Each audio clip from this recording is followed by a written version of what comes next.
Be Your Brand Podcast, suggerimenti e strategie per il vostro mindset e il vostro personal brand. Chi vi parla è Loris Bianchini.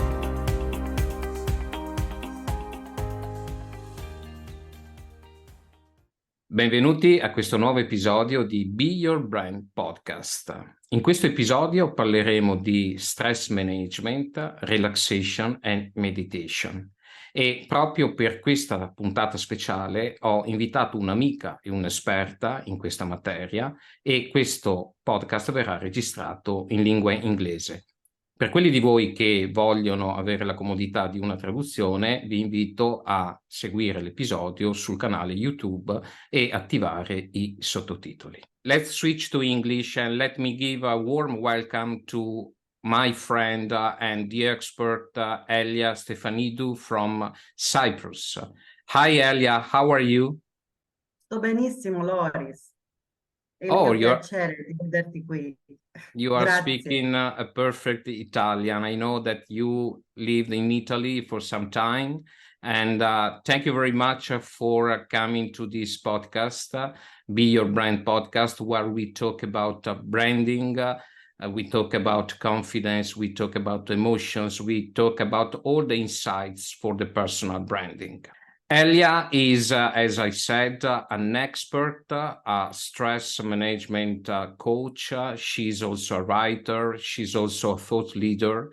And she dedicated her life to helping people living a better and more balanced life and find the balance needed in order to perform and live a wealthy life.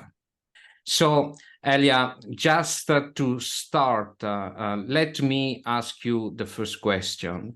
Can you talk about a little bit about your journey? What led you to become this figure extraordinary that helps people feeling better, control their stress, and relax in a world that is really heavily and fast-paced?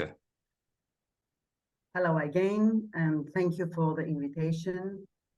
And I must say that you're also an extraordinary thought leader, because I know you know for 3.5 years. And I will start like this, because I know you know me, but I will speak as if you don't know me.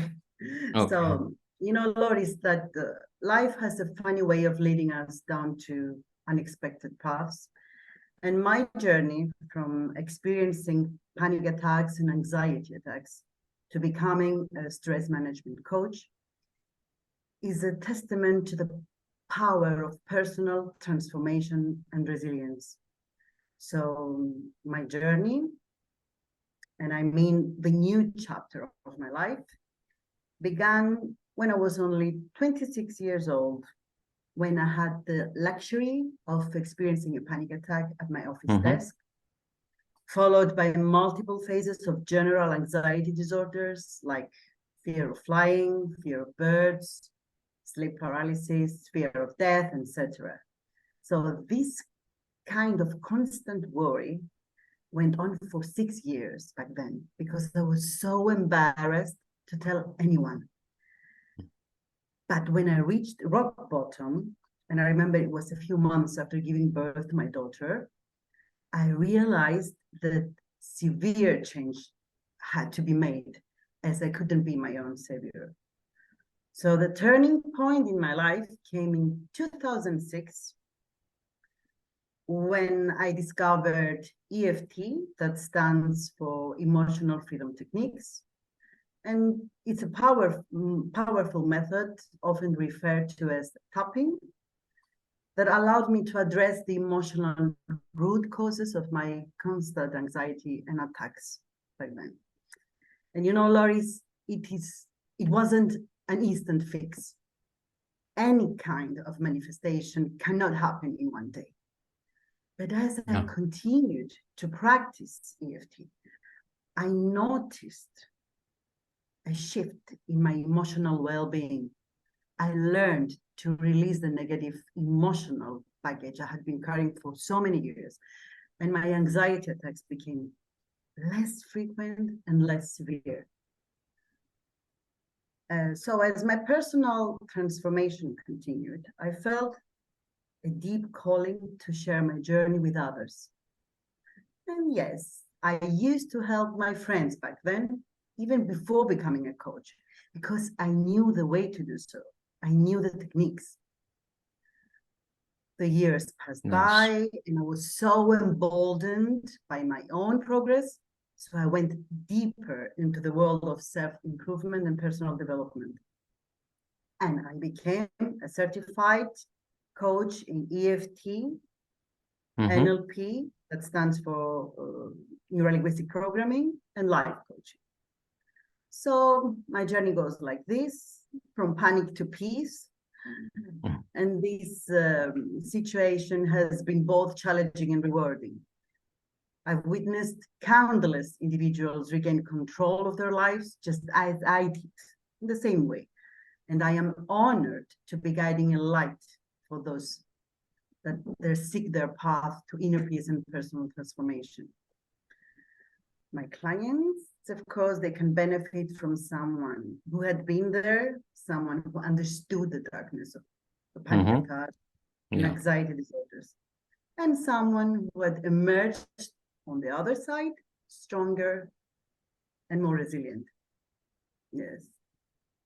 Amazing. Then, Very. I was so lost, and I was feeling so incapable of going out of that of that hell. But now I can see my journey, and my results serve as a testimonial to the potential for growth and healing. Sure, a healing that lies within each of us, no matter where we start or how old we are when we begin. So this is it. That's amazing. That's amazing. Thank you very much, Elia, for sharing. I know I talk too much, but okay. No, that's fine. That's fine. Okay. But let me ask this question. How do you define stress? Because stress at a certain point is good, but if you become a threshold, it becomes bad. So how do you define stress, and what are the most common signs on our body as well for what concerns stress? Okay. Actually, after all these years, I see and I know now that stress is a natural response to life challenges. And not all stress is harmful. Stress can manifest both physically and mentally, and it can be triggered by various factors like our work, relationships, athletic activities, financial issues, traumatic events, or even by our own thoughts and our corrupted scenarios. So chronic or overwhelming stress can have detrimental effects on the quality of our lives. But understanding the different sources and manifestations of stress, as well as developing daily effective coping strategies, is essential for maintaining a healthy balance in our life. We need to work on ourselves daily. Correct.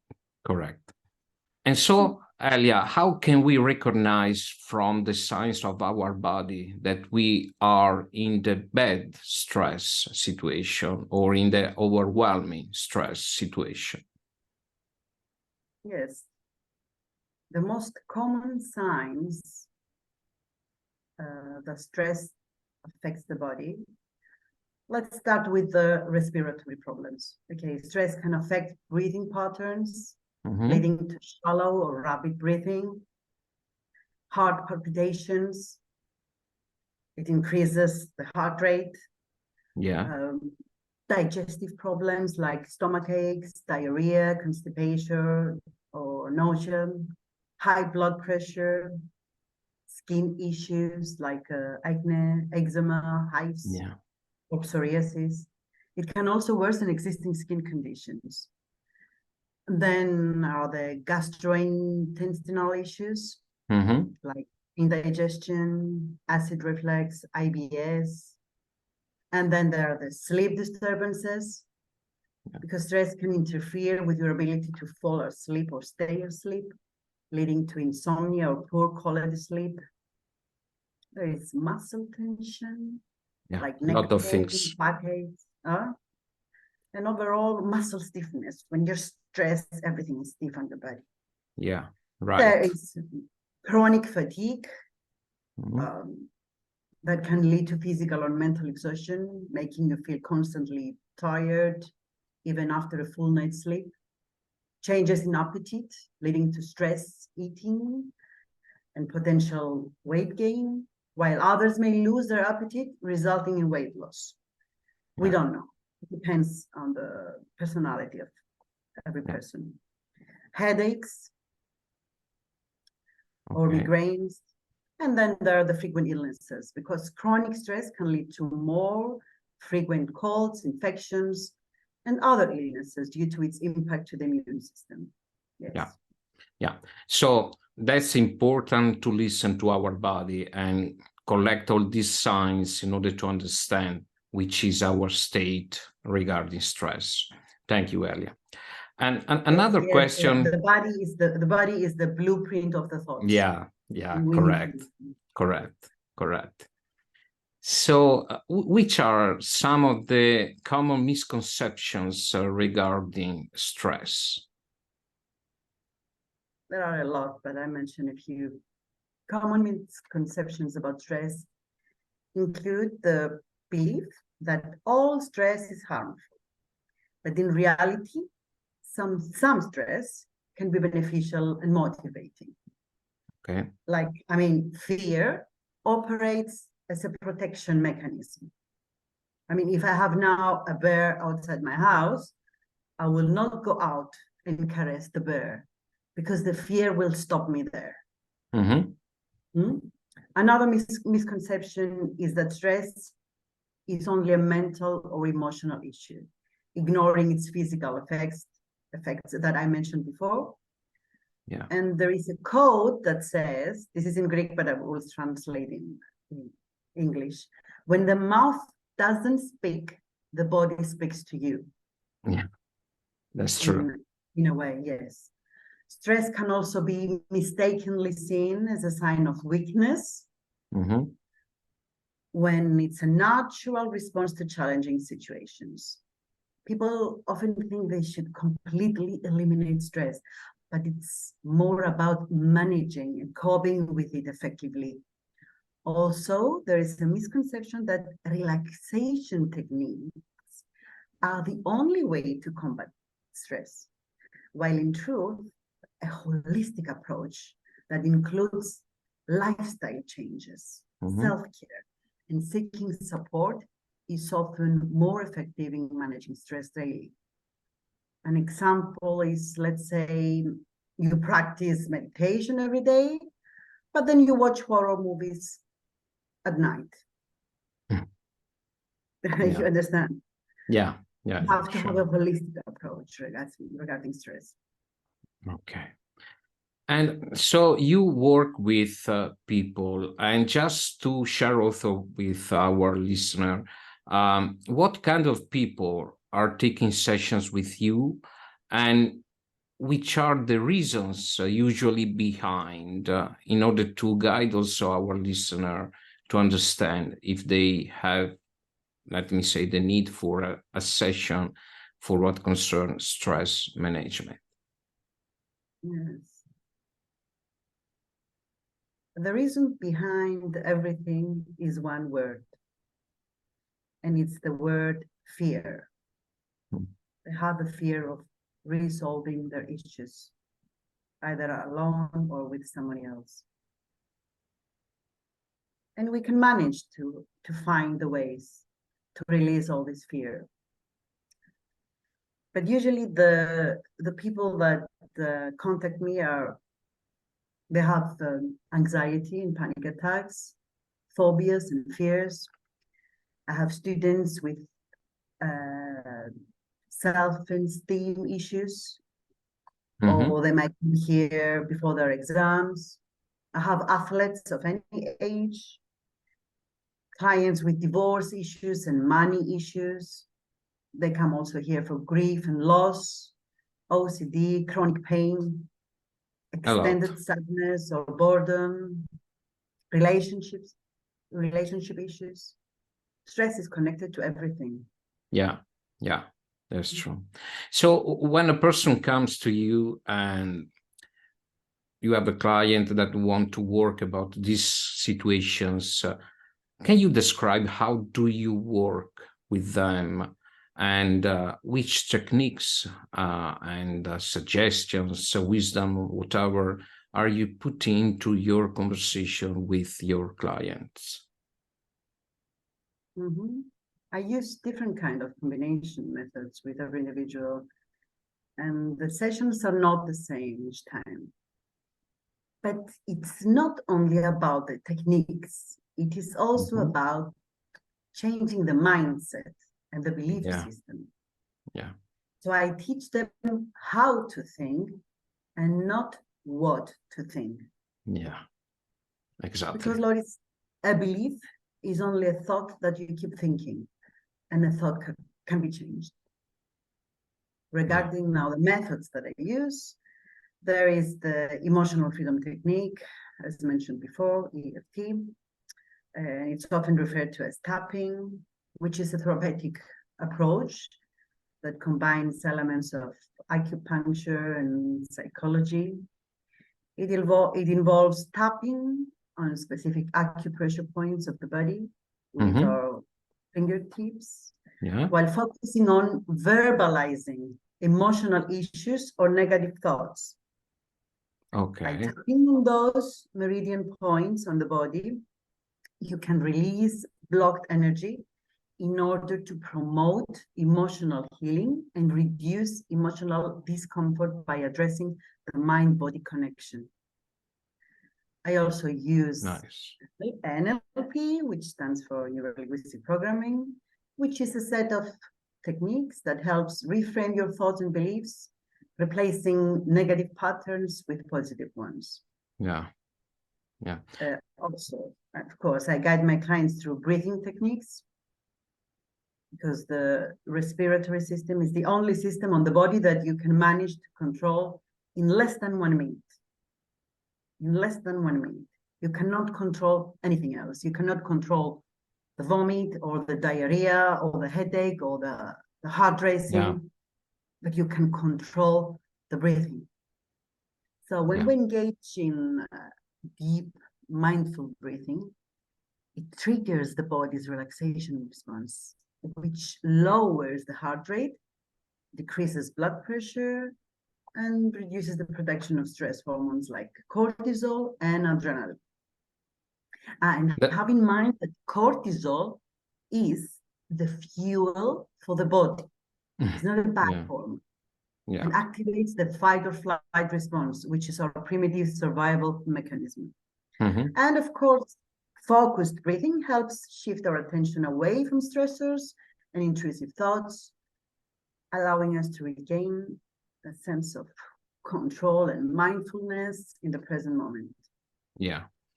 That's amazing. A lot of things, a lot of interesting suggestions, and meditation and guided. This is the last part.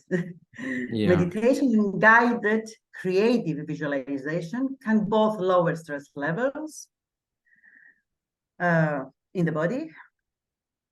And during meditation, individuals focus on their breath or a specific object, calming the mind and reducing the production of stress hormones. What I teach most is the guided creative visualization. And it's that visualization that gives them the opportunity to imagine peaceful and positive scenarios. In this way, they can distract the mind from stressors and promote a sense of tranquility and safety. What I found interesting in what you said is the concept of the mindset. If you don't change the mindset, it doesn't seems that just practicing relaxation or meditation or mindfulness or whatever can help totally. So the first step is changing the mindset is the first step that people need to take into consideration in order to better manage the stress. Is that correct? What I understood earlier? Yes, it's correct. Okay.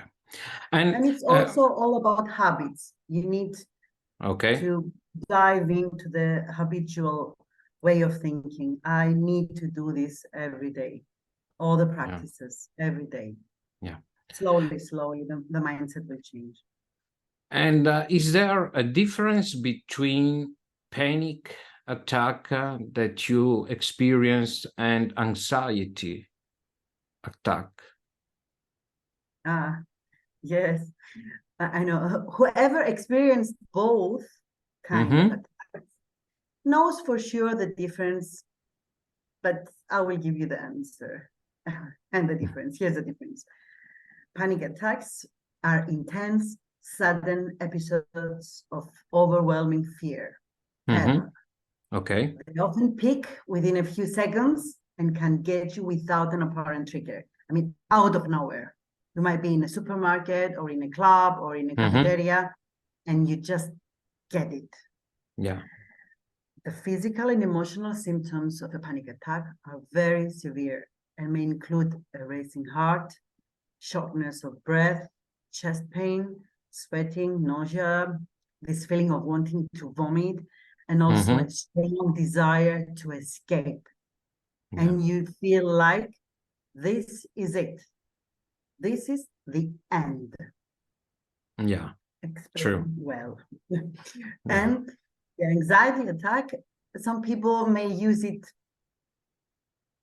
interchangeably with panic attack. But generally, anxiety attacks are considered to be less severe and may last longer. Yes, anxiety attacks are often associated with more generalized feelings of unease, worry, agony, and tension. What will happen now? What will happen?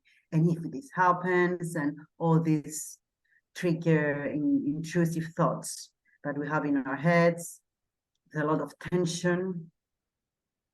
Yeah, interesting.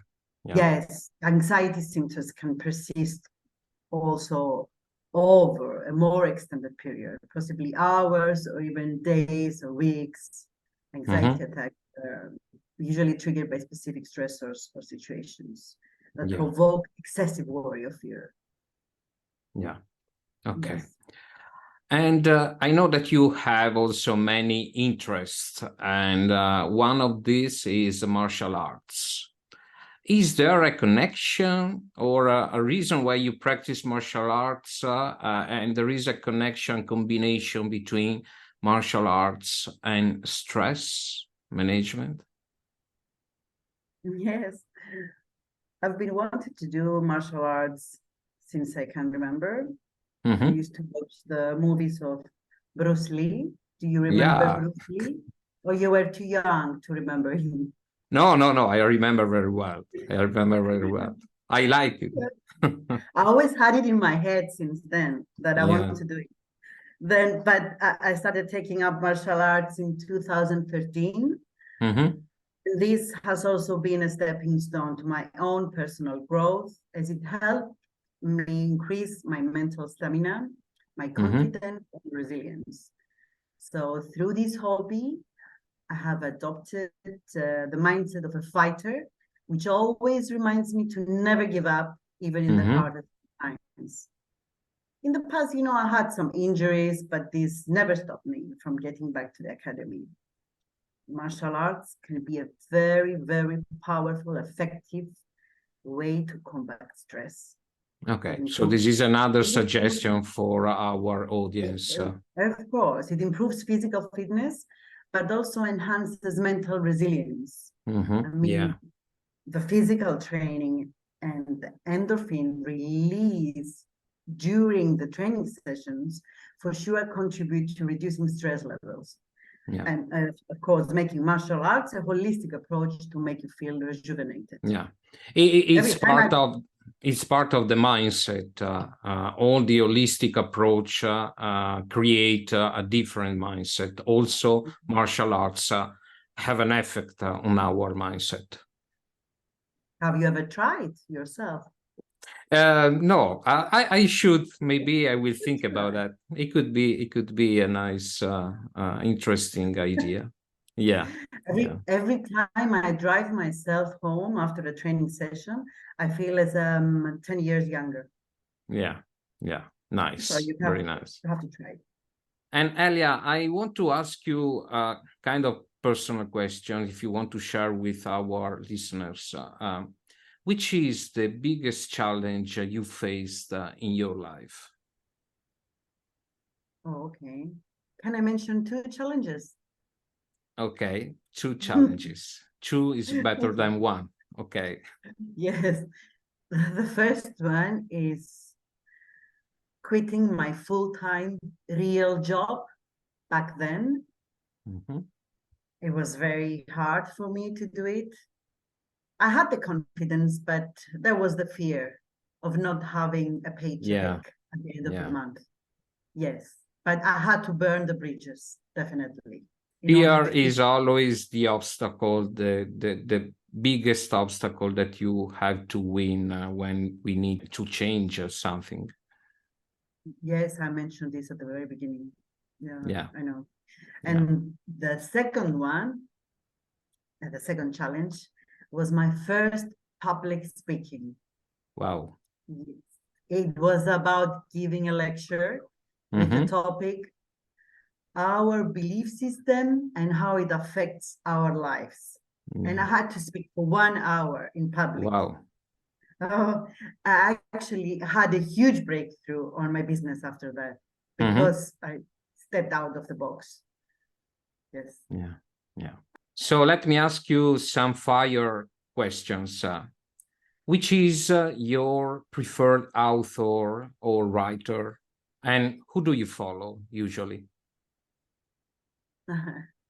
My favorite. Okay, it's Owen Fitzpatrick, who is my mentor and coach for the last 3.5 years. And also I follow Andrew Huberman, Joy Dispenza, Bruce Lipton, Abraham Hicks, Mel Robbins. And I also like to listen to interesting interview podcasts. But, my best teachers are my clients. Wow. I firmly believe that my best teachers are them.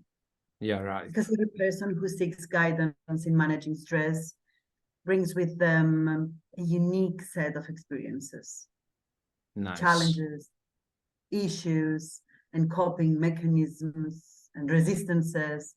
And with them, I can be continually reminded of the incredible resilience and adaptability of the human spirit.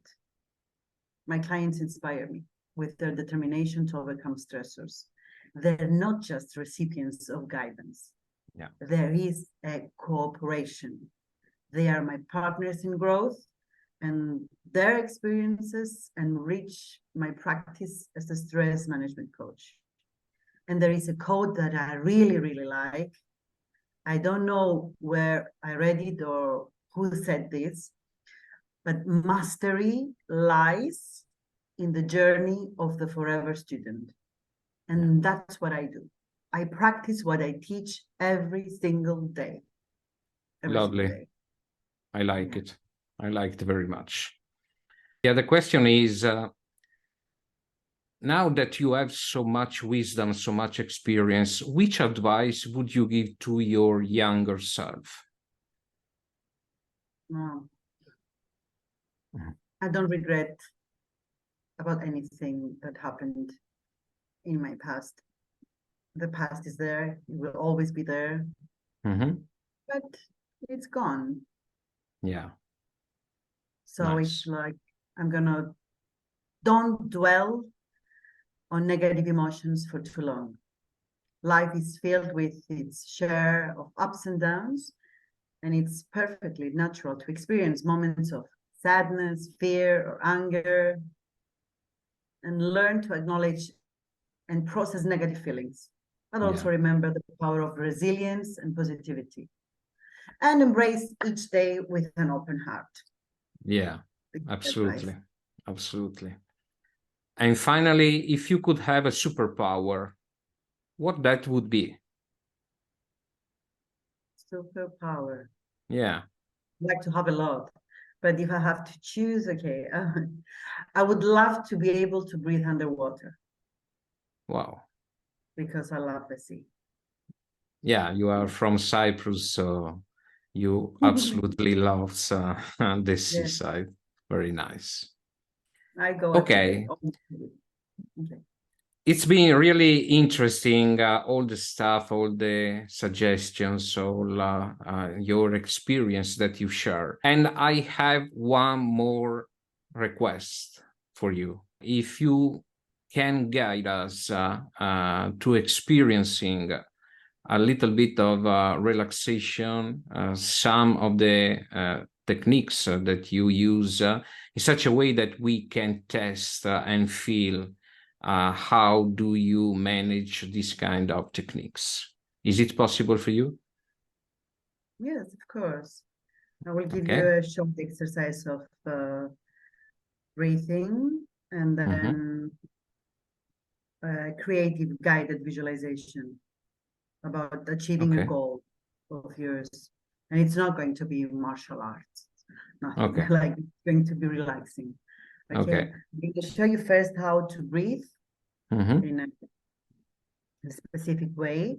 And this is what I learned back in 2006. It was the breathing technique of 7-11. Okay, it's like 7 seconds you inhale from the nose, and then 11 seconds you exhale from the mouth as if you're blowing a candle like this. Okay, so we're gonna inhale from the nose. We're gonna do it 2-3 times. We're gonna inhale from the nose, and then you exhale from the mouth. It's not going to be 7 seconds, and you can manage up to 5 seconds. It's again okay. And then the exhale, if it's going to be 9 seconds, you can do 9 seconds instead of 11. Okay. Okay. This is the emergency technique. Okay. If anything happens, but you can practice also 3 times per day. I mean, 10 breaths like this in the morning, 10 in the lunchtime, and then 10 breaths like this before you go to bed. Okay. Okay. So don't close your eyes because you're watching me. Okay. We inhale from the nose. Okay, we go up.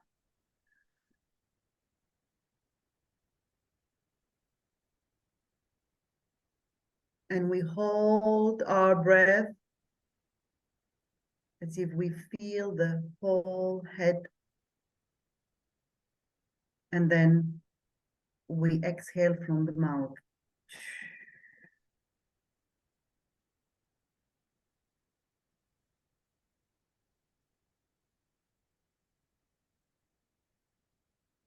And relax. And then we're going to take another intentional inhale through the nose and exhale through the mouth. Again, we go up.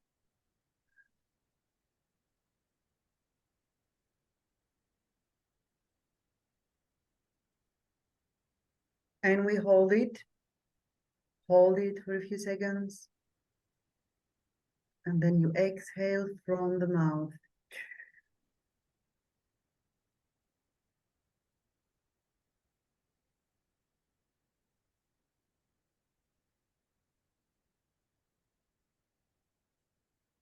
Now you're releasing all tension. One more time, please. Again. Inhale from the nose.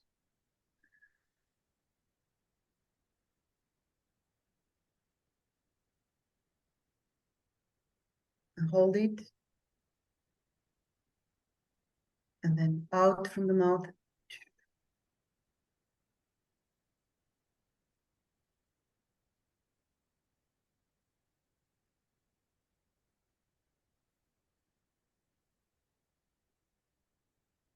And now, Loris, you can gently close your eyes, please. Close your eyes. And knowing now that at this moment, in this guided meditation, you can unwind and relax, knowing that everything that is meant for you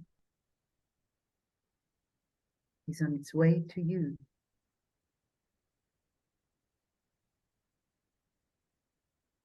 Now is your time to come home to the present moment and open your awareness through the breath. Continuing these deep breaths.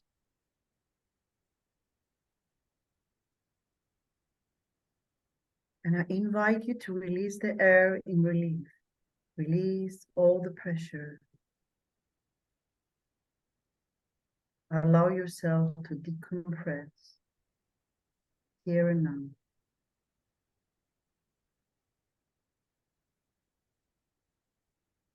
You can inhale peace and exhale all the negative emotions.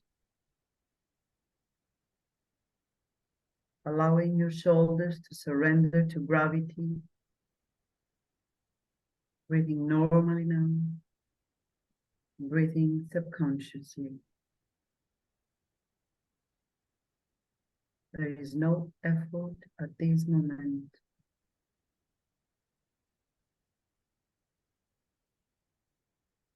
If you find that your mind wanders, that is perfectly okay. Simply choose each time to come back to this moment by anchoring yourself in the breath.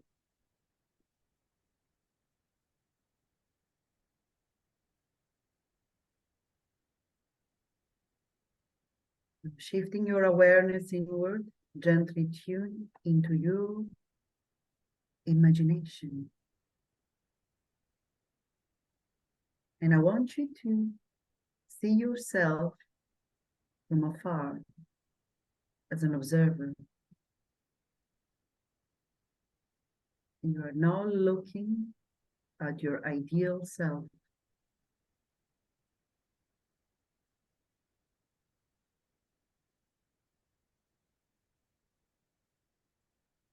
That self, yourself of the future, has already achieved the goal that you set in your life.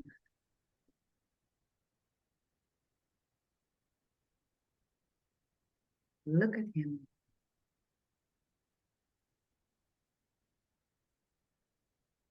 Where is yourself? Look at the surroundings. Look at the colors. Look at the clothes he's wearing now. Look at the smile on his face. His happiness. His safety. Just observe what he has already achieved. Now slowly go to him. Just stand in front of him. Look at him in the eyes.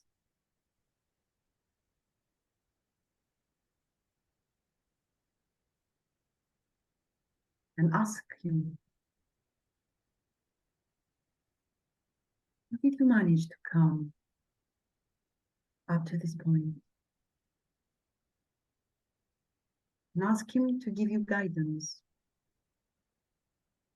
Ask for the solutions.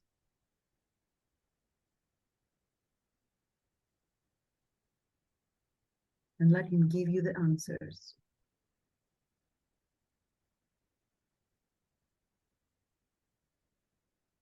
And then as you're whispering into his ears words of wisdom and love and affection, tell him, congratulations. for everything that you have achieved up to now. And hug him so tight.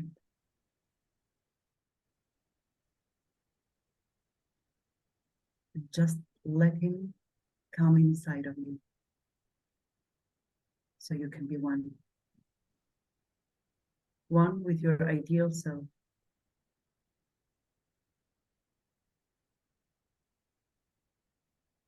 Now you're not just exploring this visualization.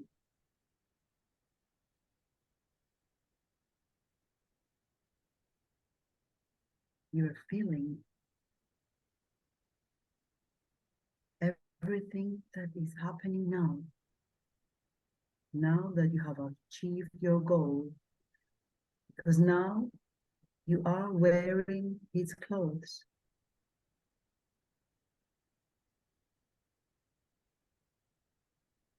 Now you have his feelings, his emotions.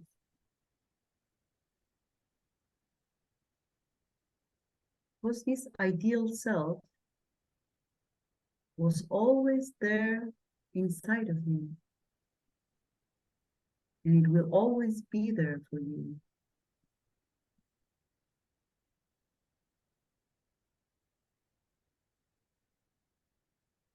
Now when you know that all that you have ever wanted have come to fruition,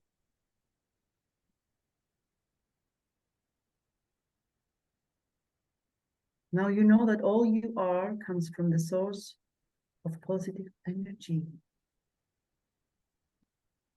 And your body is a reflection of the balance of your thoughts.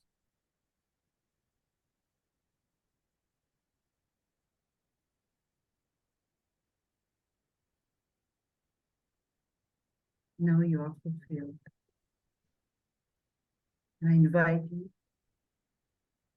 to continue sitting in this space and hold these emotions, hold that vibration, those moments. Just sit with them. Now you know that the light within you is creating miracles in your life, here and now. And I'm going to count to 3.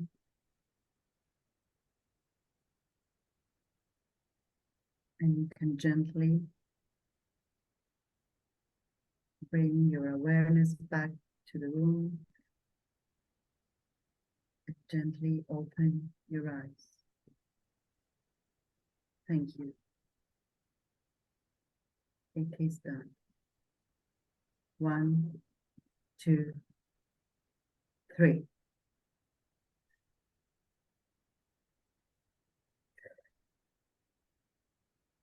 Wow. Amazing. Thank you very much, Elia.